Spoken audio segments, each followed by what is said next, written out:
প্রথমে বিশেষ বিশেষ খবর। কলকাতার নিউ মার্কেটের কাছে হোটেলে অগ্নিকাণ্ডে 9 জনের মৃত্যুর ঘটনায় বিশেষ তদন্তকারী দল সিট গঠন করেছে কলকাতা পুলিশ। নিহতদের মধ্যে 5 জন বাংলাদেশের বাসিন্দা। কেন্দ্রীয় মন্ত্রিসভা খড়গপুর থেকে ওড়িশার ভদ্রক পর্যন্ত চতুর্থ রেল লাইনের কাজ অনুমোদন করেছে। কেন্দ্রীয় স্বরাষ্ট্রমন্ত্রী অমিত শাহ 3 দিনের সফরে আগামীকাল রাজ্যে আসছেন। আইন শৃঙ্খলা পরিস্থিতি এবং নিরাপত্তা ব্যবস্থাকে আরও শক্তিশালী করতে কেন্দ্রীয় স্বরাষ্ট্রমন্ত্রক পশ্চিমবঙ্গে আরও 50 কোম্পানি কেন্দ্রীয় বাহিনী পাঠাচ্ছে। জনগণনায় নিযুক্ত শিক্ষকরা অন ডিউটি হিসেবে বিবেচিত হবেন। স্কুল শিক্ষা দপ্তর আগের নির্দেশিকা প্রত্যাহার করে আজ নতুন নির্দেশিকা জারি করেছে। 2024 সালে রাজ্য পুলিশ কনস্টেবল নিয়োগের ফলাফল প্রকাশের উপর আপাতত স্থগিতাদেশ জারি করেছে কলকাতা হাইকোর্ট। যুব ভারতীদের ডুরান্ড কাপ ফুটবলের প্রথম সেমিফাইনালে ইস্টবেঙ্গল আজ এসসি দিল্লির মুখোমুখি হয়েছে। আসছি বিস্তারিত সংবাদে। কলকাতার নিউ মার্কেটের মির্জা গালিব স্ট্রিটের হোটেলে আগুন লেগে 9 জনের মৃত্যুর ঘটনায় বিশেষ তদন্তকারী দল সিট গঠন করেছে কলকাতা পুলিশ। 7 সদস্যের সিটের নেতৃত্বে আছেন ডিসি স্পর্শ নীলাঙ্গী। কলকাতা পুরসভাও বিশেষ তদন্ত দল গঠন করেছে। পুরসভার কমিশনার তথা প্রশাসক স্মিতা পান্ডে আজ একথা জানান। 16টা যৌথ টিম হয়েছে, যে টিমটা আগেও আমরা একবার করেছিলাম, এবার আবার তাদেরকেই দিয়ে করাবো, সো দ্যাট এটা ওদের অভ্যাসের মধ্যেই চলে আসবে। আমরা সিএসসি থেকে, কেএমডিএ থেকে এবং ফায়ার থেকে আগেও নমিনেশন পেয়ে গেছি, তাদেরকেই দিয়ে আমরা দিস টাইম নো, তারা কিন্তু ইলেকট্রিক্যাল ফায়ারিং এইসবগুলো দেখতো বাজারের মধ্যে। এবার আমরা কিন্তু লাইসেন্স ডিপার্টমেন্টকে এই টিমের সঙ্গে যোগ করি। এই মর্মান্তিক ঘটনায় যে 9 জন মারা গিয়েছেন তার মধ্যে 2 জন মহিলা এবং একটি শিশু রয়েছে বলে জানা গেছে। এদের মধ্যে 5 জন বাংলাদেশের নাগরিক বলে সেলসিয়ার হাইকমিশনের পক্ষ থেকে এক বিবৃতিতে জানানো হয়েছে। এদিকে অগ্নিকাণ্ডের বিষয়ে রাজ্যের মুখ্য সচিব মনোজ কুমার আগরওয়াল দমকলের ডিজির কাছে রিপোর্ট চেয়েছেন। অগ্নি নির্বাপন ব্যবস্থা সঠিকভাবে ছিল কিনা বা হোটেল সম্পর্কিত অন্যান্য অনুমতি ছিল কিনা, এই ধরনের একাধিক বিষয়ে রিপোর্ট মুখ্য সচিব চেয়েছেন বলে নবান্ন সূত্রে জানা গেছে। দমকল প্রতিমন্ত্রী কৌশিক চৌধুরী জানিয়েছেন, এই ঘটনায় এখনো পর্যন্ত 80 জনকে নিরাপদে ভবনটি থেকে বের করে আনা সম্ভব হয়েছে। কেএমসি পূর্বতন সরকার, তাদের অভিশাপ আমাদের বহন করতে হচ্ছে। তারা কি করে ওখানে ট্রেড লাইসেন্স দিয়েছেন, হোটেল করার পারমিশন দিয়েছেন, এটার বিরুদ্ধে তদন্ত হবে এবং প্রত্যেকের বিরুদ্ধে কড়া ব্যবস্থা। পূর্ণাঙ্গ তদন্তের জন্য কমিটি দরকার, কমিটি গঠন হবে। প্রত্যেকটা জায়গায় আমরা অডিট করব এবং আমরা কড়া ব্যবস্থা নেব। আগুন লাগার খবর পেয়ে আজ সকালে ঘটনাস্থলে যান পুর নগরোন্নয়ন মন্ত্রী অগ্নিমিত্রা পাল এবং শিল্পমন্ত্রী তাপস রায়। পরে অগ্নিমিত্রা পাল সাংবাদিকদের বলেন, ওই হোটেলটিতে পর্যাপ্ত অগ্নি নির্বাপন ব্যবস্থা ও আপৎকালীন নির্গমন পথ ছিল না। 15 বছর ধরে সেখানে অডিট হয়নি বলেও তিনি উল্লেখ করেন।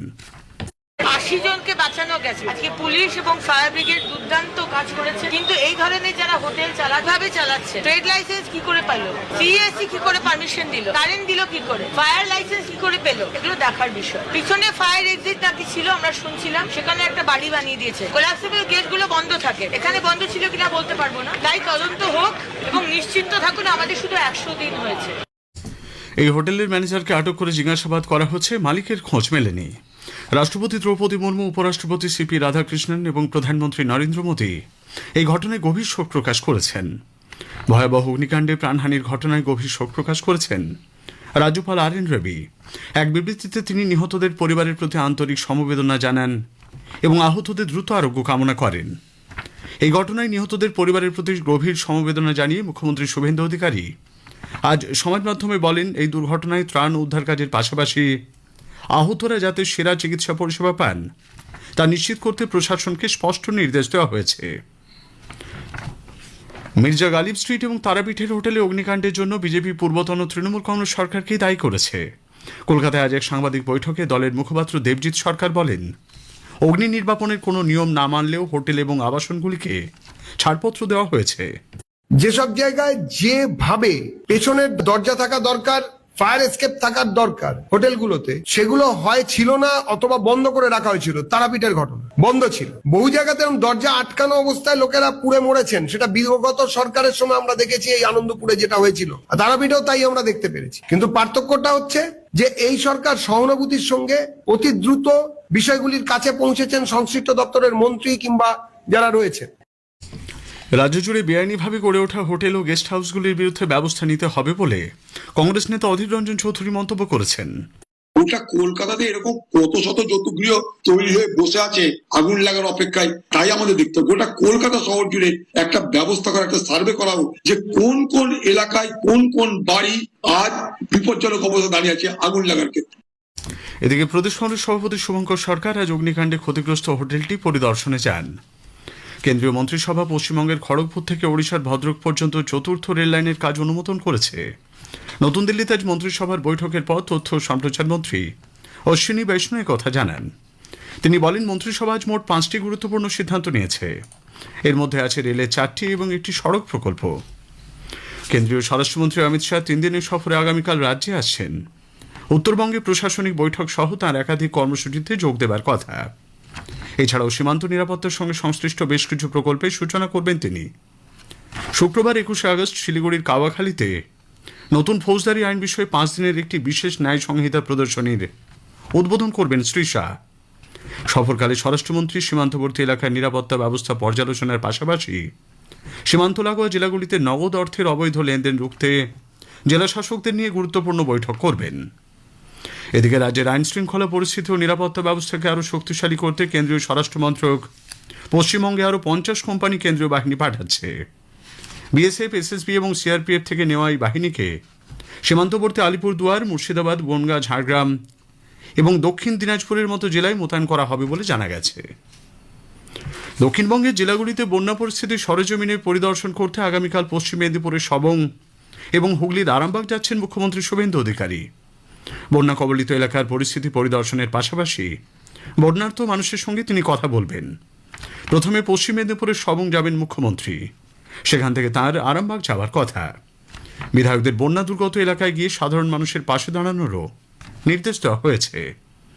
এদিকে নিম্নচাপের কারণে গত দুদিনের অতিবর্ষণের জেরে দুর্গাপুর জলাধারে জল ছাড়া শুরু করেছে ডিভিসি।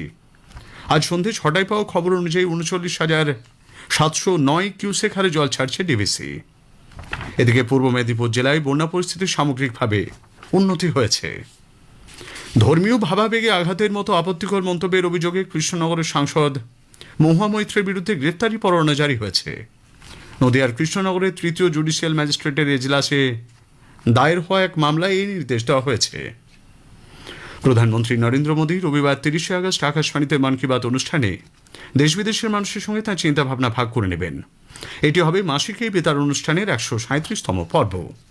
জনগণনায় নিযুক্ত শিক্ষকরা অন ডিউটি হিসেবে বিবেচিত হবেন। স্কুল শিক্ষা দপ্তর আগের নির্দেশিকা প্রত্যাহার করে আজ নতুন নির্দেশিকা জারি করেছে।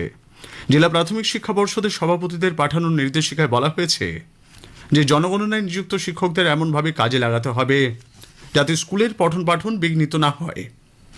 এদিকে রাজ্য সরকার আদালতে জানিয়েছে যে শিক্ষকদের জনগণনার কাজ করা বাধ্যতামূলক নয়। 2024 সালে রাজ্য পুলিশ কনস্টেবল নিয়োগের ফলাফল প্রকাশের উপর আপাতত স্থগিতাদেশ জারি করল কলকাতা হাইকোর্ট। বিচারপতি অমৃতা সিনহা রাজ্যকে তাদের ওয়েবসাইটে এই সংক্রান্ত বিজ্ঞপ্তি প্রকাশ করতে নির্দেশ দিয়েছেন। নির্দেশে বলা হয়েছে এই পরীক্ষার ফলাফলের ভবিষ্যৎ নির্ভর করবে হাইকোর্টে দায়ের হওয়া মামলার নিষ্পত্তির ওপর। নারী ও শিশু বিকাশ মন্ত্রকের সংসদীয় পরামর্শদাতা কমিটির বৈঠক এবং মন্ত্রকের বিভিন্ন প্রকল্প ও পশ্চিমবঙ্গে তার বাস্তবায়ন পর্যালোচনায় দুদিনের বৈঠক শুরু হচ্ছে আগামীকাল। বৈঠকে যোগ দিতে কেন্দ্রীয় নারী ও শিশু বিকাশ দপ্তরের মন্ত্রী অন্নপূর্ণা দেবী ও প্রতিমন্ত্রী সাবিত্রী ঠাকুর রাজ্যে আসছেন। আগামীকাল নারী ও শিশু বিকাশ মন্ত্রকের বিভিন্ন প্রকল্প ও রাজ্যে তার বাস্তবায়ন নিয়ে কলকাতার এক 5-তারা হোটেলেই বৈঠক হওয়ার কথা। যুবভারতীতে ডুরান্ড কাপ ফুটবলের প্রথম সেমিফাইনালে ইস্টবেঙ্গল আজ এসসি দিল্লির মুখোমুখি হয়েছে। শেষ খবর পাওয়া পর্যন্ত খেলা গোলশূন্য। শেষ করার আগে স্থানীয় সংবাদের বিশেষ কিছু অংশ আরও একবার। কলকাতার নিউ মার্কেটের কাছে হোটেলে অগ্নিকাণ্ডে 9 জনের মৃত্যুর ঘটনায় বিশেষ তদন্তকারী দল সিট গঠন করেছে কলকাতা পুলিশ। নিহতদের মধ্যে 5 জন বাংলাদেশের বাসিন্দা। কেন্দ্রীয় স্বরাষ্ট্রমন্ত্রী অমিত শাহ 3 দিনের সফরে আগামীকাল রাজ্যে আসছেন। স্থানীয় সংবাদ শেষ হলো।